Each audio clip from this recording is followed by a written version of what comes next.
आप लोगों को पुरानी स्टोरी के बारे में तो पता होगा कि पिछले एपिसोड में क्या क्या हुआ था। तो बिना किसी देरी के हम आज के इस एपिसोड को शुरू करने जा रहे हैं। जैसा कि विपिन ने वहां पर कहा था कि तुम अपने घुटनों के बल बैठ जाओ, उसी के साथ में विपिन लियाओसी अब जल्दी से अपने घुटनों के बल बैठ जाता है। वहीं उसको ऐसे अपने घुटनों के बल बैठते हुए देखकर सारी सारी पब्लिक पूरी तरह से हैरान परेशान हो जाती है कि आखिरकार कैसे विपिन लियाओसी केवल एक शब्द कहे जाने के बाद में इस तरह से अपने घुटनों के बल बैठ सकता था। वहां पर जितनी भी लड़कियां खड़ी हुई थी उनके दिलों के ऊपर तो अब आरियां चलना शुरू हो गई थी। विपिन लियाओसी, तुम्हें ये क्या हो गया? आखिरकार तुमने हमारे दिल को ऐसे कैसे टुकड़े टुकड़े कर दिया? हमें तुम्हारे ऊपर कितना ज्यादा विश्वास था, हालांकि केवल एक ही शब्द के साथ में तुम अपने घुटनों के बल ऐसे बैठ गए हो जैसे कि तुम्हारे सामने कोई महाराज खड़ा हो। जहाँ पर भीड़ इसी तरह से पूरी तरह से भुसकी थी, उसी तरफ विपिन लियाओसी की बातों के ऊपर अभी नसें दौड़ने लगी थी। एक प्रतिभाशाली व्यक्ति था जो रोसा साम्राज्य के अंदर एक प्रतिभा के रूप में जाना सकता था, लेकिन वहां पर केवल उसको एक ही चीज के साथ में ऐसे वश के अंदर कर लेना वह इतनी ज्यादा शर्मिंदगी से भरा हुआ था कि उसने कभी भी ये नहीं सोचा था। तुम कमीने, तुम्हें मैं आज मार डालूंगा। विपिन लियाओसी जल्दी से दहाड़ता है और फिर से जमीन पर तेज हाथ मारते हुए खड़ा हो जाता है, क्योंकि उसे अभी अपनी हार बिल्कुल भी समझ में नहीं आ रही थी। वहीं दूसरी तरफ ये देखते हुए विपिन लियाओसी फिर से अपनी शर्मिंदगी को छुपाते हुए वापस से अपने पैरों के ऊपर खड़ा हो गया था और उसकी सब बढ़ता जा रहा था। तुम नहीं सुधरोगे, वापस से बैठो। उसी के साथ में विपिन ने एक और बार कहा और उसी के साथ में विपिन लियाओसी फिर से अपने घुटनों के बल बैठ जाता है। उसको ऐसे वापस से अपने घुटनों के बल बैठते हुए देखकर, विपिन लियाओसी तुम ये क्या कर रहे हो? सावधान रहो, तुम्हारी मन की स्थिति बिल्कुल कमजोर है और वह तुम्हारी इसी कमजोरी का फायदा उठाते हुए तुम्हारे ऊपर राक्षसी दोनों का यूज कर रहा है। जल्दी करो, जल्दी से अपने सारे एक्यू पॉइंट्स को बंद कर दो जिसके द्वारा तुम सुन सकते हो।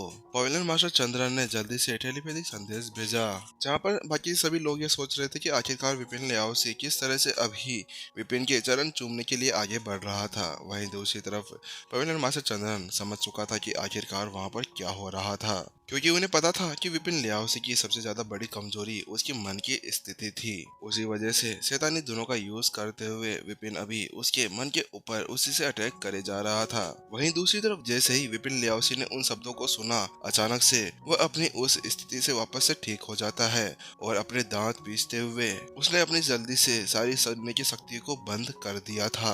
जैसा कि उसने ऐसा किया था, अचानक से जो उसके ऊपर राक्षसी ट्यूनिस के वह सभी शैतानी धुनें उसकी तरफ आ रही थी, उसका प्रभाव उसके ऊपर से कम हो गया था और उसके साथ में फिर से वह अब विपिन के ऊपर अटैक करने के लिए आगे बढ़ रहा था। हालांकि वहीं दूसरी तरफ यह देखते हुए कि अब विपिन लियाओसी समझने का नाम नहीं ले रहा था, इसी वजह से विपिन ने अधीरता से अपनी एक उंगली को ऊपर उठाया, पैंग, और उसी के साथ में विपिन लियाओसी अपनी जगह से इस बार मक्खी की तरह उछाल दिया जाता है। उसकी वहां पर कोई इज्जत ही नहीं थी। अगर वहां पर अभी उसको सोचने का मौका मिलता तो वो तो मन ही मन के अंदर सोच रहा होता, अरे थोड़ी बहुत तो मेरी इज्जत कर ले, क्या तुझे मेरे ऊपर थोड़ी सी दया नहीं आ रही? लेकिन वहीं दूसरी तरफ विपिन लियाओसी अभी एक बड़ी सी बिल्डिंग की तरफ जाकर टकराता है और उस इमारत की दीवार के अंदर छप जाता है। विपिन लियाओसी कोई कमजोर लड़ाकू नहीं था, हालांकि वह विपिन के सामने कुछ भी नहीं था, उसको एक मक्खी माना जा सकता था। उसको ठिकाने लगाने के बाद में विपिन ने फिर से अपना ध्यान बाकी बचे हुए मास्टर टीचर्स की तरफ लगाता है और वह उन सभी की तरफ हाथ हिलाते हुए कहता है, तुम सभी, अब मेरे पास में यहाँ पर टाइम नहीं है, इसलिए मेरा समय तो यहाँ पर बर्बाद करो मत हो और एक साथ मेरे पास में आ जाओ। विपिन ने ऐसा कहा ही था कि सभी के सभी पूरी तरह से हतप्रभ रह जाते हैं। क्या क्या तुम हम सभी को एक साथ चुनौती देने की हिम्मत करते हो? क्या तुम पागल वागल हो गए हो? आखिरकार तुम संत लेवल स्टेज 2 के ऊपर होने के बाद में हम सभी को क्या यहाँ पर मक्खी समझ कर रखे हुए हो? हम सभी 6 स्टार मास्टर टीचर्स हैं और हमारी संख्या यहाँ पर 10,000 से भी अधिक है। वास्तव में अभी विपिन के सामने जितने भी मास्टर टीचर्स खड़े हुए थे उनमें सबसे ज्यादा कमजोर भी अर्ध संत लेवल का एक लड़ाकू था और उनकी संयुक्त शक्ति वास्तव में कोई कम कर नहीं आकी जा सकती थी। क्योंकि अगर हॉल मास्टर जगदीश अपनी हाफ लिविंग अफसर की क्षेत्र के साथ में भी उनके साथ में लड़ने के लिए आ जाते हैं ना, तो वह भी उनसे नहीं टिक पाता, तो वह भी उनके सामने नहीं टिक पाता। वहीं दूसरी तरफ ये देखते हुए कि कोई भी एक मास्टर टीचर नहीं था जो आगे बढ़ने के लिए इरादा कर रहा हो, उसी के साथ में विपिन ने उनसे कहा, अच्छा तो तुम यहाँ पर आगे नहीं बढ़ने वाले, तो ठीक है, इस बार मैं स्टार्ट करता हूँ। इसके साथ में विपिन अब धीरे धीरे आगे बढ़ने लगा। वो उन सभी मास्टर टीचर्स की तरफ बढ़ रहा था। जैसे जैसे वो बोलता जा रहा था, उसकी वह आवाज अब उनके मन के अंदर जोर जोर से गूंजने लगी थी। साधना की कोई की आपकी भक्ति के अंदर है। इसके अलावा किसी एक रास्ते के ऊपर चलने के लिए आपको ईमानदार होना होगा। सच्चे दृढ़ संकल्प के साथ में ही कोई अपनी मंजिल को हासिल कर सकता है। विपिन ने वहाँ पर अपना लेक्चर देना शुरू कर दिया था। वह क्या कर रहा है? ऐसा लगता है कि अभी वह हमें यहाँ पर साधना करने के सार के बारे में बता रहा है, लेकिन यहाँ पर ऐसा कैसे हो गया? अरे वो तो हमसे लड़ने के लिए जा रहा था कि अचानक से वो यहाँ पर हमें व्याख्यान देने लगा। भीड़ अभी कुछ समय पहले ऐसा सोच रही थी कि सामने वाला व्यक्ति अभी उनसे लड़ने के लिए आगे बढ़ने वाला होगा। हालांकि उसकी जगह वो वहाँ पर उन्हें साधना के ऊपर एक लेक्चर देने लगा था, जहाँ पर वो सभी इस तरह से हतबरब थे। वहीं दूसरी तरफ पवेलियन मास्टर चंद्रन जब से चिल्लाते हुए कहते हैं, सभी की सभी सावधान हो जाओ, वह अभी स्वर्ग की इच्छा का यूज कर रहा है। वह तुम सभी को अभी अपने कंट्रोल के अंदर करना चाहता है। सच कहूँ तो वास्तव में अभी पवेलियन मास्टर चंद्रन की भी सिट्टी पिट्टी गुल हो गई थी। वह पूरी तरह से डगमगा गया था और विपिन के उन सभी विचारों से बहुत ज्यादा डरा हुआ था, क्योंकि विपिन लियाओसी इस रोसा साम्राज्य का एक कौतुक माना जा सकता था। हालांकि विपिन की एक आवाज के साथ में उसको इस तरह से गिरा दिया गया। उसके साथ में चंद्रन समझ चुका था कि उसकी आत्माई गहराई किस तरह से बड़ी हुई होगी, उसकी तो कोई बराबरी भी नहीं कर सकता। और इस तरह की आत्माई गहराई को अगर स्वर्ग की इच्छा के साथ में जोड़ा जाए तो उसका कोई भी हल नहीं निकाल सकता था, क्योंकि ये एक हथियार की तरह माना जा सकती थी। और जहाँ पर जहर मास्टर्स को भी बहुत ज्यादा खतरनाक माना जाता है, वह भी इसके सामने घुटने टेक दिया करते थे। स्वर्ग की इच्छा के सामने कोई भी नहीं टिक सकता था। अगर किसी ने यहाँ पर किसी को कोई इच्छा प्रदान करने की कोशिश की तो उसके साथ में सामने वाला व्यक्ति उसका एक स्टूडेंट बनकर रह जाता था। पवेलियन मास्टर चंद्रन, आप सही कह रहे हैं, लेकिन मैं इसके खिलाफ संघर्ष करने की कोशिश कर रहा हूँ। हालांकि मैं अपने आप को नहीं रोक पा रहा, क्योंकि इसको सुनने के बाद में मुझे ऐसा लग रहा है कि अगर मैं इसके साधना के अनुसार अपनी कल्टीवेशन को आगे बढ़ाने की कोशिश करता हूँ तो मैं निश्चित समय के अंदर ही नई ऊंचाइयों को छू जाऊंगा। वास्तव में मैं तो यहाँ पर यह सोच भी नहीं सकता कि आखिरकार इस दुनिया के अंदर इस तरह की एनर्जी परिसंचरण टेक्निक भी भरी हुई है। वास्तव में ये बहुत ही ज्यादा डरावना है, बहुत ही ज्यादा डरावना। जैसे सभी मास्टर टीचर्स ने पवेलियन मास्टर चंद्रन की वह बात सुनी तो सभी के सभी तुरंत अब विपिन के उस व्याख्यान से दूर भागने की कोशिश करने लगे थे। हालांकि उनके बस के अंदर कुछ भी नहीं था, क्योंकि अब उनका मन और शरीर उनका दिमाग की बात नहीं मान रहा था। और सरल रूप से कहा जाए तो वह सभी के मन के अंदर उस व्याख्यान को सुनने की इच्छा जाग चुकी थी। अरे तुम में से कोई भी उसके ऊपर हमला कर सकता है। मैं तो पहले अभी इस पूरे लेक्चर को सुनने वाला हूँ। हाँ, एक मिनट रुको, मैं भी पहले एक बार इसको नोट कर लेता हूँ। अरे नहीं, अभी कोई भी उसके ऊपर अटैक नहीं करेगा। पहले इस लेक्चर के थोड़े से भाग को तो कंप्लीट होने दो। अगर तुम में से किसी ने भी प्रिंसिपल विपिन को छूने की हिम्मत भी की ना, तो वो यहाँ पर मारा जाएगा। मैं उसको जमीन पर पटक पटक कर मारूंगा, ऐसे मारूंगा जैसे कि उसकी कोई धुलाई कर रहा हो। अरे तुम चुप हो जाओ, यहाँ पर देखो सबसे ज्यादा अच्छा पार्ट चल रहा है। ये साधना का वह दोष है जो मेरे संबंध के अंदर है।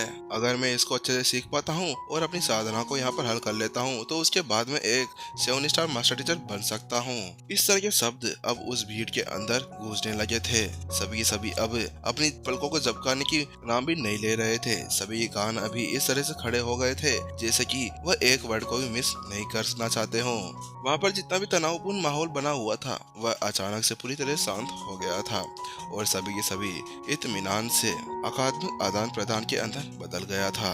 वहीं उन सभी को उस तरह से बोलते हुए देखकर अभी चंद्रन पागल होने के कगार पर पहुंच गया था। उसने अपनी दाढ़ी के अंदर से इतने सारे बाल खींच लिए थे। हालांकि उसके बाद में भी उसको वहाँ पर कुछ भी पता नहीं चला था। अरे भाइयों क्या हो गया तुम सभी को? जल्दी से सभी जाग जाओ, ये तुम्हें यहाँ पर फंसाने की कोशिश कर रहा है। अरे सभी की सभी को क्या हो गया? विपिन, तुमने इनको कौन सी नशीली दवाई खिला दी है? अरे भाइयों, तुम उसका यहाँ पर इस तरह सपोर्ट कैसे कर सकते हो? वो आज हमारे इस मास्टर टीचर मंडप को तोड़ने के लिए जा रहा है और ये समय नहीं है कि तुम अपनी साधना के बारे में आखिर को सीखो। पवेलियन मास्टर चंद्रन, आज हमारे सभी मास्टर टीचर, पवेलियन के सभी मास्टर टीचर सभी उसके यहाँ पे स्टूडेंट्स बनने जा रहे हैं। वाइस पवेलियन मास्टर रेयांश ने जल्दी से पीले चेहरे के साथ में कहा। अभी कुछ पहले ही रेयांश विपिन के उस झटके से बाहर निकला था जो कुछ समय पहले विपिन ने उसको उड़ाया था, लेकिन जब वह यहाँ पर उठा तो उसने अचानक से देखा कि उसके सामने के सभी मास्टर टीचर्स विपिन का लेक्चर सुन रहे थे और उसी से वह पूरी तरह से हतप्रभ रह चुका था। अरे बेवकूफ, मुझे ही पता है कि यहाँ पर मैं क्या देख रहा हूँ और मैंने सब कुछ देख लिया है, तो तुझे सो रहा था, चल वापस जाके सो जा। मुझे ही पता है कि इस स्वर्ग की इच्छा का कोई भी प्रतिपादन या इसको तोड़ नहीं सकता। अब तो केवल यही हो सकता है कि विपिन अपने इस लेक्चर के अंदर कोई गलती करे जिसके बाद में वह सभी इससे उठ जाए। चंद्रन ने कहा, स्वर्ग की इच्छा का प्रतिपादन दुनिया का एक सार था जो किसी को भी शिक्षा देने के लिए काम आया करती थी। हालांकि अगर इसके अंदर थोड़ी सी भी गलती होती थी तो तुरंत उसका असर सामने वालों के ऊपर से हट जाया करते थे और सभी अपने उस होश से बाहर निकल आया करते थे। लेकिन पवेलियन मास्टर चंद्रन, क्या हमें यहाँ पर अब उसकी गलती करने का वेट करना होगा? अगर ऐसा हुआ कि इसने यहाँ पर कोई गलती की ही नहीं तो हम यहाँ पर क्या कर सकते हैं? और मुझे इस तरह की हिम्मत को देखने के बाद में ऐसा लगता है कि वह अपना पूरा होमवर्क यानी पूरी तैयारी के साथ में यहाँ पर आया है। वाइस पवेलियन मास्टर रेयांश ने चिंतित होते हुए कहा, अरे तो बेवकूफ, मैं यहाँ पर और क्या कर सकता हूँ? तुम ही थे जो इसको यहाँ पर लेकर आए थे। चंद्रन की वह बात सुनने के बाद में रेयांश ने कहा, पवेलियन मास्टर चंद्रन, मेरे पास में एक आइडिया तो है। हम लोग अभी विपिन लियाओसी को वहाँ पर लड़ने के लिए भेज सकते हैं, क्योंकि कुछ समय पहले वो दोनों यहाँ पर अभी लड़ ही तो रहे थे और अभी उनकी लड़ाई पूरी तरह से खत्म भी नहीं हुई थी। इसके अलावा विपिन ने पहले ही ये कह दिया था कि वह सभी से एक साथ लड़ने के लिए तैयार है। इसी वजह से अगर यहाँ पर विपिन लियाओसी उसके पीछे से जाकर अटैक करता है तो उसके बाद में विपिन को वहाँ पर अपने लेक्चर को रोकना होगा, जिसके बाद में सभी अपने होश के अंदर आ जाएंगे।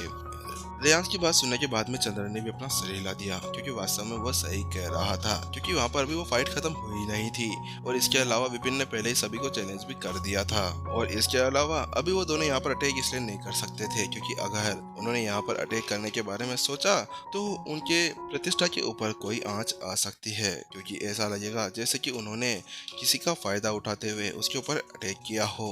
उसके बाद में चंद्रन जल्दी से टेलीपैथी संदेश के द्वारा विपिन लियाओसी को एक संदेश भेजता है, विपिन लियाओसी, तुम जल्दी से जाओ, विपिन के पीछे से अटैक करो, तुम्हारे पास में यही अच्छा अवसर है कि तुम अपना सारा बदला उससे ले सकते हो। जल्दी से चंद्रन की बात सुनते ही विपिन लियाओसी अपनी जगह पर ही खड़ा हो जाता है और अपने पास में से 6 तलवारें बाहर निकाल लेता है। 2 तलवारें तो संत लेवल के शिखर के ऊपर पहुंच चुकी थी और उनमें से बाकी 4 संत लेवल मध्य स्तर की थी। और उन तलवार को देखने के बाद में दोनों का चेहरा पूरी तरह से फटा रह गया था, क्योंकि वास्तव में उन दोनों के पास में भी ऐसा कोई हथियार नहीं था। उनके पास में मुश्किल से 2 ही ऐसे हथियार होंगे। हालांकि विपिन लियाओसी सान कबीले के अंदर से था, जो संत कबीले के अंदर से एक बड़ा कबीला था। उसी के साथ में विपिन लियाओसी अपने हथियारों को तैयार करने लगता है। अभी वो 6 के 6 हथियार उसके सामने घूमने लगते हैं और अब जल्दी से जाओ। और इसके साथ में जैसे वो ऐसा कहता है, सारे हथियार अब तेजी से विपिन की तरफ बढ़ने लगते हैं। वह सभी इतने शक्तिशाली थे कि अगर वहां पर चंद्रन भी होता तो वह भी शायद ही उसका कोई मुकाबला कर पाता। वहीं दूसरी तरफ उन सभी हथियारों को विपिन की तरफ बढ़ते हुए देखकर आदर्श जल्दी से कहता है, प्रिंसिपल विपिन संभल कर। हालांकि आदर्श वहां पर बीच में नहीं जा सकता था, क्योंकि विपिन अकेला ही था जिसने यहाँ पर मास्टर टीचर पवेलियन को चैलेंज दिया था। इसी वजह से वह उसके बीच में जाकर उसकी कोई मदद नहीं कर सकता था। हालांकि वह तो बता ही सकता था कि उसके पीछे हथियार आ रहे हैं।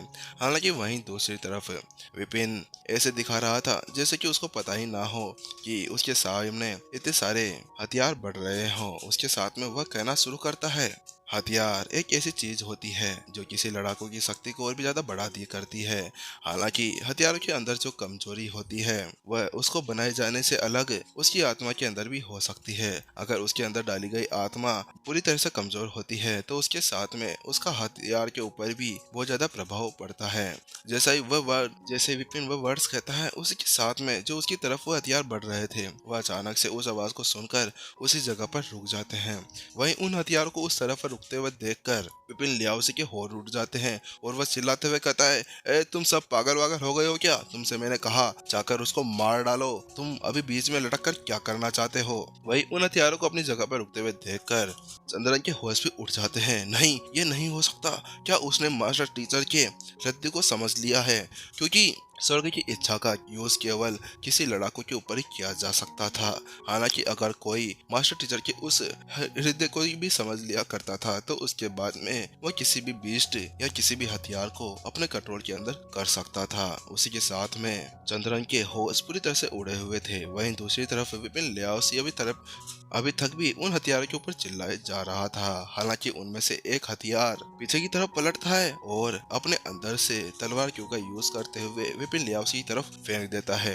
अभी बहुत सारी तलवारें जाकर सीधे विपिन लियाओसी की पैरों की तरफ जाकर लगती है। विपिन लियाओसी उनसे बचते हुए पीछे हट जाता है। वहीं दूसरी तरफ वह हथियार जल्दी से चिल्लाते हुए कहता है, तुम चुपचाप अपना मुंह बंद कर वहाँ पर बैठ नहीं सकते? तुम्हें पता नहीं यहाँ पर हमारे टीचर अभी कितना अच्छा व्याख्यान दे रहे हैं? फालतू में पता नहीं ये बच्चे कहाँ से आ जाते हैं परेशान करने के लिए। उसके बाद में फिर से सारी तलवारें विपिन की तरफ मुड़ती है और नीचे झुककर उन्हें सुनने लगती है, जो अभी वहाँ पर विपिन अपना लेक्चर दे रहा था। उनको देखकर ऐसा लग रहा था कि सभी ने अभी विपिन के उस लेक्चर को अच्छी तरह से आत्मसात कर लिया हो। और यही एपिसोड खत्म करते हुए गाइस इसका नेक्स्ट एपिसोड भी अभी डालता हूँ।